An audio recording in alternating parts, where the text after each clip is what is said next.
بسم اللہ الرحمن الرحیم۔ السلام علیکم، ہمارے چینل پر خوش آمدید۔ دین اسلام کبھی بھی جبر سے کام نہیں لیتا اور نہ ہی کسی پر زبردستی کرنے کی اجازت دیتا ہے۔ جو شخص بھی اسلام کے دائرۂ کار میں داخل ہوتا وہ اپنے دل کی خوشی اور رضا سے ہی اس دین کا حصہ بنتا ہے، مگر جب ان معاملات میں جبر اور زور زبردستی سے کام لیا جائے تو نتائج ہمیشہ توقع کے برعکس ہی ہوتے ہیں۔ جب انسان سرکش ہو جاتا ہے تو وہ اپنے نفس کا غلام بن کر رہ جاتا ہے۔ اولاد کی بہترین تربیت والدین کی بہت بڑی ذمہ داری ہے۔ والدین کو اسلامی تربیت کے طریقوں پر غور و فکر کرنے اور ان میں سے بہترین کا انتخاب کرنے کی ضرورت ہوتی ہے، اور ہر والدین کو اولاد کی تربیت کرتے ہوئے کچھ باتوں کا خاص خیال رکھنا چاہیے جو بہت نازک صورتحال کو جنم دینے والی ہوتی ہیں اور جو اولاد کی پوری زندگی پر اثر انداز ہوتی ہیں، اور وہ خاص باتیں اس واقعے میں آپ کو بھی پتہ چل جائیں گی۔ یہ واقعہ ایک ایسی لڑکی کا ہے جو مسلمان تھی مگر ایک غیر مسلم لڑکے کے ساتھ ناجائز تعلقات رکھتی تھی اور روزانہ اس کے ساتھ زنا کرتی تھی۔ وہ لڑکی ایک متوسط طبقے کے گھرانے سے تعلق رکھتی تھی۔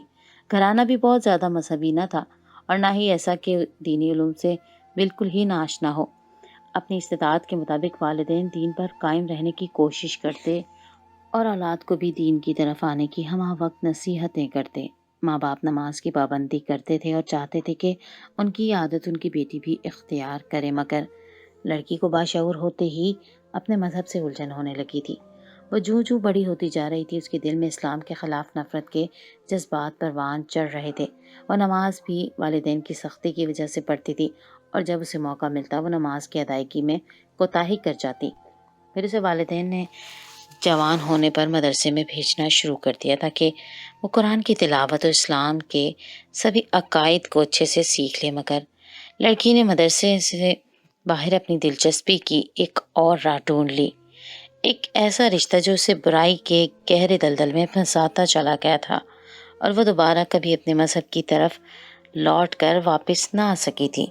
وہ لڑکی چاہتے نہ چاہتے ہوئے بھی مدرسے جانے کی پابند تھی، مگر ایک روز اس کا سامنا ایک ہندو لڑکے سے ہوا۔ وہ معمول کے مطابق مدرسے جانے کے لیے گھر سے نکلی تھی۔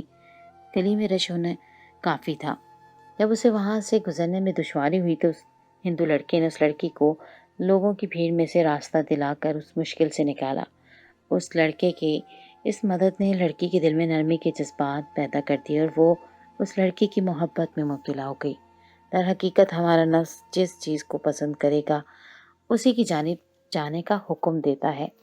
وہ لڑکی نفس کے وسوسوں کا شکار ہوتے اپنے باقاعدہ اپنی دلچسپی کا سامان کر چکی تھی۔ اس روز کے بعد اس لڑکی کا بھی معمول بن گیا۔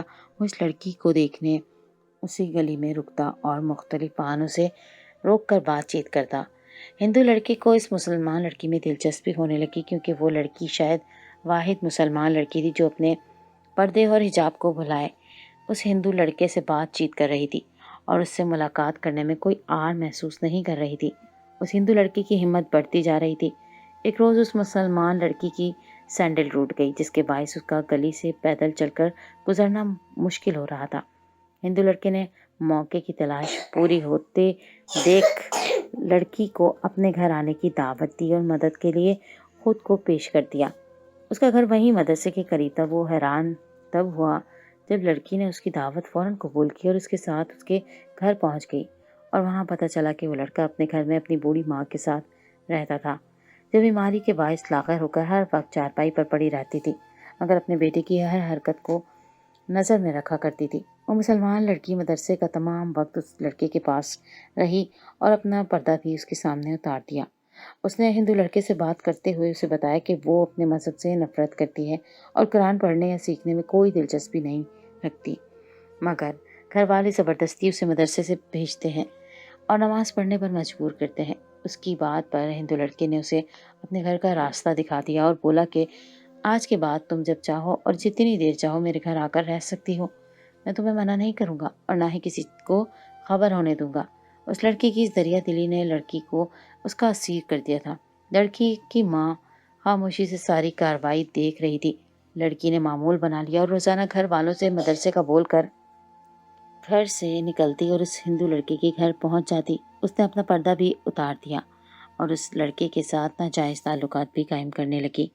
ظاہر ہے جب مرد و عورت ایک جگہ ساتھ ہوں تو تیسرا شیطان ہوتا ہے، اور یہاں تو پھر شیطان کی ضرورت بھی نہ تھی۔ وہ لڑکا غیر مذہب کا تھا اور لڑکی اپنی حدود کو ماننے سے انکاری تھی۔ وہ ہر بات سے بے نیاز اس ہندو لڑکے سے روزانہ زنا کرنے لگی۔ پہلی بار جب وہ اس لڑکے کے ساتھ کمرے میں داخل ہوئی تو اسے عجیب قسم کی آوازیں سنائی دینے لگیں، لیکن وہ ان آوازوں کو نظر انداز کیے زنا جیسے گناہ کا ارتکاب کرنے لگی۔ ہندو لڑکا اتنی خوبصورت لڑکی ملنے پر خوش تھا، مگر کبھی کبھی اسے حیرت بھی ہوتی تھی۔ ایک روز اس نے لڑکی سے بھی حیرت سے سوال کیا کہ میں ایک ہندو لڑکا ہوں، میں مرد بھی ہوں، مجھے پرواہ نہیں، میں چاہے کسی سے بھی ناجائز تعلقات رکھوں، مگر کیا تمہیں کوئی ڈر نہیں کہ تمہارے گھر والے تمہیں کبھی پکڑ نہ لیں؟ اور میں نے سنا ہے تمہارے مذہب میں زنا کی حد بہت سخت ہے، اس کی سزا تو قابل برداشت ہی نہیں۔ وہ لڑکی بولی کہ میں اپنے مذہب کی کسی حد کو نہیں مانتی اور نہ ہی مجھے کوئی خوف ہے۔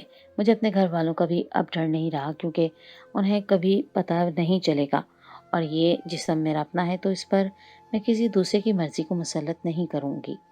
میں جس مرد سے محبت کرتی ہوں اس کے ساتھ تعلق رکھنے پر مجھے کوئی نہیں روک سکتا۔ وہ لڑکی یہ بات کرتے ہوئے اللہ کو بھول چکی تھی، نفس کے ہاتھوں کھلونا بن چکی تھی۔ وہ چھپ کر اس ہندو لڑکے سے ملتے ہوئے اسی غرور میں مبتلا رہی کہ کوئی اس حقیقت کو نہیں جان سکے گا، مگر یہ بات سوچتے ہوئے وہ یہ اٹل حقیقت بھول گئی کہ اللہ تو تنہائی اور اندھیرے میں ہونے والے گناہوں سے بھی باخبر ہے۔ اللہ تو سینے کے رازوں سے بھی واقف ہے اور اس سے کچھ چھپا نہیں ہے۔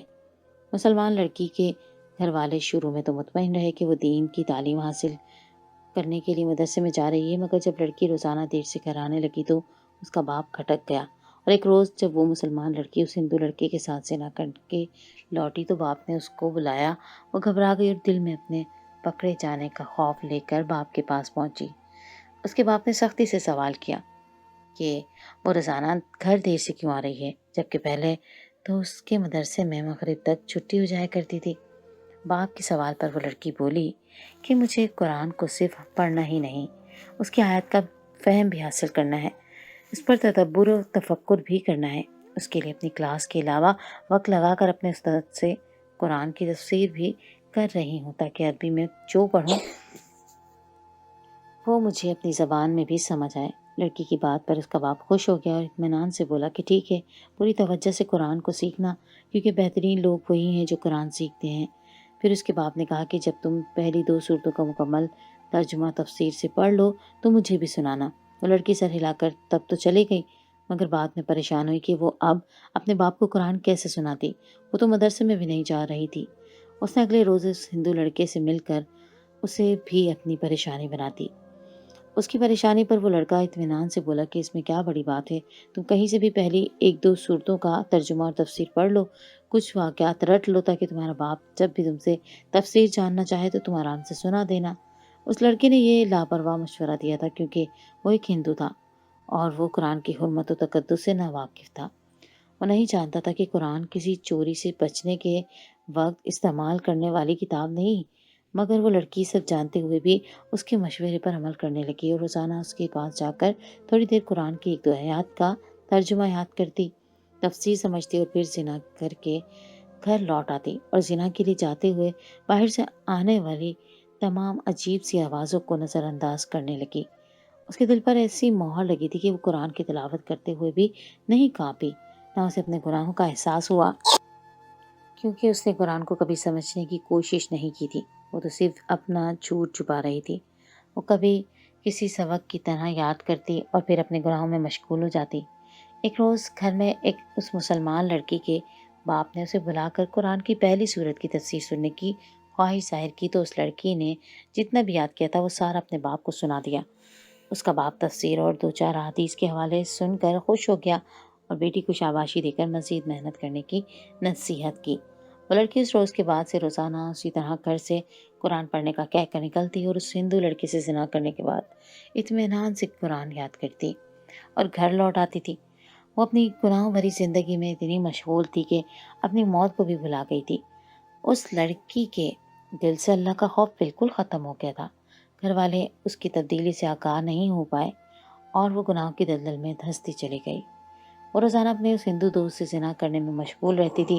اس ہندو لڑکے نے اس گناہ بھری زندگی میں اس کا اتنا ساتھ دیا تھا کہ ایک روز جب لڑکی کے باپ نے اس کے علم اور شعور سے متاثر اسے قرآن پڑھانے والے قاری سے ملنے کی خواہش ظاہر کی، تو لڑکی نے گھبرا کر اس لڑکے کو بتایا اور وہ لڑکا اس کو بچانے کے لیے خود وہی حافظ استاد بن کر پہنچ گیا۔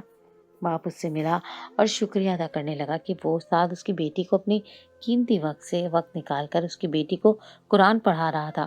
وہ دونوں خوش تھے کہ وہ ہر مشکل سے نکلتے جا رہے تھے اور پکڑے بھی نہیں جاتے تھے۔ کہتے ہیں انسان جب گناہ کرنے پر آتا ہے تو اللہ بھی ڈھیل دیتا ہے۔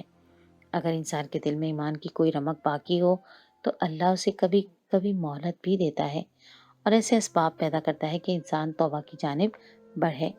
مگر جب انسان گناہوں میں اتنا ڈوب جائے کہ اللہ کو بھلا دے اور اس کے دل میں اسلام کی کوئی رمق باقی نہ رہے اور نہ اس کے دل میں کبھی اللہ کی طرف جانے کا خیال آئے، تو پھر ایسے انسان کو اللہ گناہوں میں مزید آسانیاں دیتا ہے اور اس کے دل پر مہر لگا دیتا ہے کہ وہ اللہ کی طرف لوٹ بھی نہ سکے۔ اس لڑکی کے ساتھ بھی ایسا ہی ہو رہا تھا۔ اس نے اپنے مذہب کو بھی بھلا دیا اور اپنی فطری حدود کو بھی پار کر گئی تھی۔ اس نے اپنے مذہب کو چھوڑ دیا تھا اور اللہ کو بھلا دیا تھا۔ اس کے دل میں اسلام بالکل نہیں رہا تھا، اس لیے اس کی ہر مشکل میں اس کو راستے مل رہے تھے اور وہ آزاد ہوتی جا رہی تھی۔ مگر پھر ایک روز اس لڑکی کی مہلت اتنی اچانک ختم ہوئی کہ اسے سنبھلنے کا بھی موقع نہیں ملا۔ وہ لڑکی اس وقت بھی ہندو لڑکے کے ساتھ زنا کر رہی تھی کہ موت کے فرشتے نے اس کی روح قبض کر لی اور اسے اسی حالت میں موت آ گئی۔ وہ ہندو لڑکا اپنی سامنے اس مسلمان لڑکی کی اس اچانک موت پر گھبرا گیا اور اس حالت میں مر چکی لڑکی کو نہ اب گھر سے نکال سکتا تھا، نہ ہی اس کے گھر والوں کو اطلاع دے سکتا تھا۔ وہ اس کے گھر والوں سے ایک مسلمان حافظ کے طور پر ملا تھا۔ وہ اپنا آپ بھی اب ظاہر کرنے سے بچ رہا تھا۔ وہ سر پکڑ کر بیٹھ گیا کہ اب کیا کرے۔ اگر وہ لاش اس کے پاس پڑی رہتی تو اس کے پکڑے جانے کا خطرہ تھا اور وہ لڑکا جانتا تھا کہ ایک مسلمان لڑکی کی برہنہ لاش اس کے گھر سے ملی تو سارا الزام اس پر جائے گا۔ اس کی بوڑھی ماں مسلسل اپنی لاٹھی سے شور کرتی رہی کہ اس نے اس لڑکی کی عزت سے کھیل کر اسے مار دیا۔ اپنی ماں کو اس سب پر خاموش رہنے کا کہتے وہ کوئی ترکیب لگانا چاہ رہا تھا۔ وہ مسلمان لڑکی اپنے گناہوں سمیت مر چکی تھی۔ اب قصور اس ہندو لڑکے کا مانا جاتا، کیونکہ اس سچائی سے کوئی واقف نہیں تھا کہ وہ مسلمان لڑکی اپنی مرضی سے اس کے پاس آتی تھی اور اس نے اپنے شوق سے ناجائز تعلق رکھا ہوا تھا۔ یہ سب باتیں اب اس ہندو لڑکے کو پریشان کر رہی تھی۔ بہت سوچنے کے بعد وہ لڑکا ایک ایسے نتیجے پر پہنچا جو اس لڑکی کی لاش کو سراسر بے حرمتی تھی، مگر اسے پرواہ نہیں تھی۔ وہ اس وقت صرف خود کو بچانا چاہتا تھا۔ اس نے لڑکی کی لاش کو کوئی بھی کپڑا یا چادر نہیں لپیٹی۔ اسے یہ سب ضروری نہیں لگا تھا۔ اس نے اپنے گھر کے صحن میں ہی ایک گڑھا کھودا جو کہ زیادہ گہرا نہ تھا۔ اس ہندو لڑکے نے نہایت رازداری کے ساتھ اس مسلمان لڑکی کو اس گڑھے میں دفنا دیا اور اس پر مٹی ڈال دی۔ وہ یہ سب کر کے بھی گھبرایا ہوا سا اپنے کمرے کو چھوڑتا گھر سے باہر نکل گیا تھا۔ وہاں رات ڈھلنے پر بھی جب لڑکی گھر نہ پہنچی تو اس کی ماں پر گھبراہٹ طاری ہونے لگی۔ وہ پریشانی سے لڑکی کا انتظار کرنے لگی اور اپنے شوہر سے بھی کہا کہ ان کی بیٹی ابھی تک گھر نہیں لوٹی، نہ جانے کیا ہو گیا تھا۔ لڑکی کا باپ مطمئن تھا۔ اس نے بیوی کو بھی اطمینان دلایا کہ تم تو جانتی ہو ہماری بیٹی کو قرآن کا کیسا شوق ہو گیا ہے کہ وہ وقت سے بے خبر اپنی کلاس کے بعد بھی قرآن کی آیت پر غور و فکر کرتی رہتی ہے، اور پھر اب تو قرآن تفسیر سے بھی پڑھ رہی ہے، تو یقیناً اسی کی وجہ سے دیر ہو رہی ہوگی۔ مگر لڑکی کی ماں کے دل کو چین نہیں ملا۔ وہ بکھلا رہی تھی۔ اسے ایسے لگنے لگا کہ جیسے اس کی بیٹی کے ساتھ کچھ بہت برا ہو گیا ہو۔ وہ بار بار پریشانی سے گھر کے دروازے تک جاتی اور گلی میں جھانکتی کہ اس کی بیٹی آ رہی ہے یا نہیں۔ وقت تیزی سے گزر رہا تھا، یہاں تک کہ رات کے 12 بج گئے، مگر وہ لڑکی گھر نہ پہنچی۔ اب اس کے باپ کو بھی تشویش ہونے لگی۔ لڑکی اتنی دیر تک گھر سے باہر کبھی نہیں رہی تھی۔ باپ اس کو لینے کے لیے اس کے مدرسہ پہنچ گیا۔ وہاں جا کر انتظامیہ سے سوال کیا تو انہوں نے بتایا کہ ان کے ہاں ہمیشہ مغرب تک چھٹی ہو جایا کرتی تھی اور کبھی کسی لڑکی کو مغرب کی نماز تک رکنے کی اجازت نہیں دی تھی۔ باپ یہ سن کر گھبرا گیا۔ اگر اس مدرسے میں رکنے کی اجازت نہ تھی تو پھر اس کی بیٹی کس مدرسے میں جاتی تھی؟ وہ پریشان سا بھاگا بھاگا کچھ دور موجود ایک اور مدرسے میں جا پہنچا کہ شاید اس کی بیٹی اس مدرسے میں جاتی ہو، مگر اسے وہاں سے بھی وہی جواب ملا تھا۔ اس علاقے کے ہر مدرسے میں یہی اصول تھا کہ مغرب تک چھٹی ہو جایا کرتی تھی اور کوئی بھی استاد یا لڑکی زیادہ دیر اکیلے مدرسے میں نہیں رکتے تھے۔ وہ باپ تو یہ سن کر ساکن ہو گیا۔ رات گہری ہوتی جا رہی تھی اور لڑکی کا کچھ پتہ نہیں تھا۔ وہ باپ کندھے ڈھلکائے اس امید پر گھر لوٹا کہ شاید اس کی بیٹی واپس لوٹ آئی ہو، مگر گھر میں اس کی بیوی بھی گھبرائی ہوئی سی رو رہی تھی۔ حالات ہر جگہ، ہر ملک میں آج کل ایسے ہو چکے تھے کہ وہ لوگ گھبرا گئے اور یہ سمجھا کہ شاید ان کی بیٹی کو اغوا کر لیا گیا ہے۔ اپنی تلاش میں ناکام ہونے پر اس باپ نے بہت مجبور ہو کر پولیس والوں سے رابطہ کیا اور ان کو اپنی پریشانی بتائی۔ پولیس نے ماں باپ سے سوالات کرتے ہوئے پوچھا کہ کیا ان لوگوں کو کسی پر شک ہے یا کبھی ان کی بیٹی نے کسی لڑکی کا کوئی ذکر کیا تھا، تو وہ تفصیل بتائیں۔ اس سوال پر لڑکی کے باپ کے دماغ میں جھماکا ہوا تھا۔ اس نے پولیس کو اس حافظ استاد کا بتایا جس سے ان کی بیٹی نے انہیں ملوایا تھا۔ انہوں نے اس لڑکے کا حلیہ پولیس والوں کو بتا دیا اور یہ بھی بتایا کہ ان کی بیٹی دیر تک اس لڑکے سے قرآن پڑھتی تھی، تو شاید وہی لڑکا کچھ جانتا ہو۔ پولیس نے لڑکے کی ساری معلومات لی اور اس کی تلاش کرنے لگی۔ آخرکار ان کے گھر تک پہنچ گئی۔ لڑکی نے مدرسے کے ارد گرد جب لوگوں سے اسی کا حلیہ لڑکی کے بارے میں پوچھا گیا تو لوگوں نے اس لڑکی کے گھر کا بتا دیا۔ جب لڑکی کا باپ پولیس کے ساتھ اس لڑکے کے گھر پہنچا تو دستک دینے پر دروازہ کھلا ملا اور لڑکا غائب تھا۔ لڑکے کی ماں چارپائی پر بے ترتیب حالت میں لیٹے آہو بکا کر رہی تھی۔ اس کے چہرے پر پسینہ صاف ظاہر ہو رہا تھا۔ اپنے ناتواں بازوؤں کو ہلاتے وہ عورت کچھ اشارے کر رہی تھی، جس کی پیروی کرتے پولیس نے گھر کی تلاشی لینا شروع کر دی۔ دوسری طرف لڑکا اس بات سے انجان کہ گھر میں پولیس موجود ہے۔ جو ہی داخل ہوا، پولیس نے اس لڑکے کو سختی سے ڈانٹتے ہوئے اس سے مسلمان لڑکی کے بارے میں سوال کیا تو وہ گھبراہٹ میں سچ کھول گیا اور بولا کہ اس نے لڑکی کو نہیں مارا بلکہ وہ خود مر گئی تھی۔ لڑکی کا باپ یہ سن کر ڈھہ گیا تھا کہ اس کی بیٹی مر گئی تھی اور اس پر قیامت یہ کہ اس کو قرآن پڑھانے والا اس کا استاد کوئی مسلمان یا حافظ نہیں بلکہ کہ ایک ہندو لڑکا تھا۔ جبکہ پولیس والوں نے لڑکی سے تفتیش شروع کی اور لڑکی کے بارے میں سوال کیے، وہ لڑکا گھبرایا ہوا تھا اور بار بار یقین دلا رہا تھا کہ اس نے لڑکی کا قتل نہیں کیا۔ پولیس نے لاش کے بارے میں پوچھا اور لڑکے سے کہا کہ اگر اس نے واقعی قتل نہیں کیا اور لڑکی کی موت طبعی ہوئی تو پوسٹ مارٹم میں ساری بات کھل جائے گی۔ اس کے لیے ضروری تھا کہ لڑکی کی لاش ملتی۔ لڑکے نے پولیس کو اپنے صحن میں بنی اس قبر کے پاس لے جا کر کھڑا کیا جس کی طرف کب سے اس لڑکے کی بوڑھی ماں اشارہ کر رہی تھی۔ جب گڑھا کھودا گیا تو جو منظر ان سب لوگوں نے دیکھا وہ ان کے رونگٹے کھڑے کر گیا تھا اور ان کی چیخیں نکل آئی تھی۔ خوف اور دہشت کے مارے سب کے چہروں کے رنگ اڑ چکے تھے اور لڑکی کا باپ اپنی بیٹی کی لاش کی وہ حالت دیکھ کر دھاڑے مار مار کر رو پڑا تھا، کیونکہ سامنے لڑکی کی برہنہ لاش پڑی تھی اور اس کے تن پر کی کپڑے کا کوئی کپڑا بھی نہ تھا۔ لڑکی کے نازک اعضاء اتنے سے وقت میں ہی بری طرح گل سڑ چکے تھے اور لڑکی کی زبان باہر کو نکلی ہوئی تھی جس پر ایک نہایت سیاہ بڑا بچھو ڈنک مار رہا تھا۔ اس لڑکی کے پورے وجود کے گرد ایک سیاہ بڑا اور نہایت موٹا سانپ لیٹا ہوا تھا۔ یہ منظر دلوں کو دہلا دینے والا تھا۔ پولیس نے لڑکے کو گرفتار کر لیا کیونکہ جب تک اس کا جرم یا ہے گناہ ہی ثابت نہیں ہو جاتی تھی وہ پولیس کی حراست میں رہنے والا تھا، مگر اصل پریشانی تو تب ہوئی جب لڑکی کی لاش کو باقاعدہ غسل اور کفن دفن کے لیے اس گڑھے سے نکالنے کی کوشش کی گئی تو یہ ناممکن ہو گیا، کیونکہ جب بھی لڑکی کی لاش کو نکالنے کی کوشش کی جاتی وہ سانپ لڑکی کی گرد مزید سختی سے لپٹ جاتا اور بچھو ڈنک مارنے کے لیے لپکتا تھا۔ لڑکی کا باپ اپنی بیٹی کو اسی حال میں چھوڑنے کو تیار نہیں تھا۔ اس نے اس مسئلے کا حل نکالنے کے لیے مولویوں سے رابطہ کیا اور ان سے حل پوچھا۔ مولوی نے کہا کہ پہلے اس لڑکی کے بارے میں جاننا ضروری ہے کہ آخر اس کے ساتھ ایسا کیا ہوا کہ وہ اس حال میں پڑی تھی۔ سچائی جان کر ہی فیصلہ کیا جا سکتا ہے کہ وہ کسی مشکل میں پھنسی ہوئی ہے یا اللہ کا عذاب نازل ہوا ہے۔ تب پولیس نے اس لڑکے سے تفتیش کی اور اس پر سختی کرتے ہوئے کہا کہ وہ سچ سچ بتا دے۔